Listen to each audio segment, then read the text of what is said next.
And when you say funding it, for someone who's listening, are you calling up sponsors and saying, hey, this is my rodeo, Yes. That's what you're doing? You're literally Yes. hustling, on-ground hustling. Yes. Did you ever feel like this is out of my depth? I'm not a salesperson. I don't know. I'm a journalist. Every day.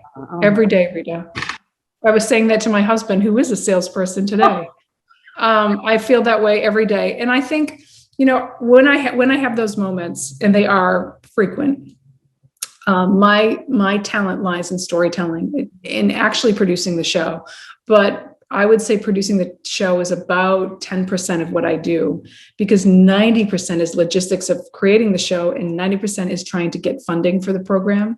And it is sales, and it is marketing, and it is hustle, and it is hard. And anyone who's out there in sales knows what it is. And it's a numbers game, and it's getting out there. And I've learned an enormous amount. But what I have to remember is, this is something that I believe in with my whole heart, that the power to connect over a meal, there's nothing more powerful. And that telling these stories of how people did it and how they achieved success in a lot of different ways, not just financial or career, but personal and spiritual and mental health success, and what that looks like. All of these stories of creation are actually helping people, because they're showing people blueprints of how to do things. Like if someone had an idea to create something on their own, they could watch the show, and in a lot of different iterations, the different guests would show you how.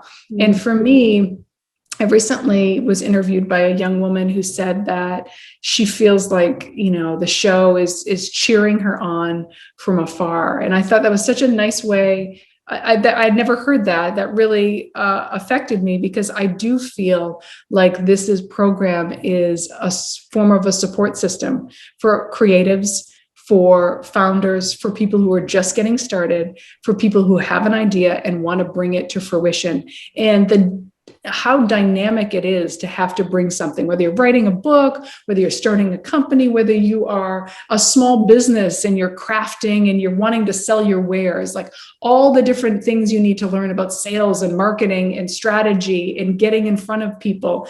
All these lessons are in the show. All the guests are sharing these secrets and sharing their own version of how they did it. And so, whenever I get down about not being a natural salesperson, I think to myself, there's a purpose greater than myself is why I'm doing it. And that keeps me going.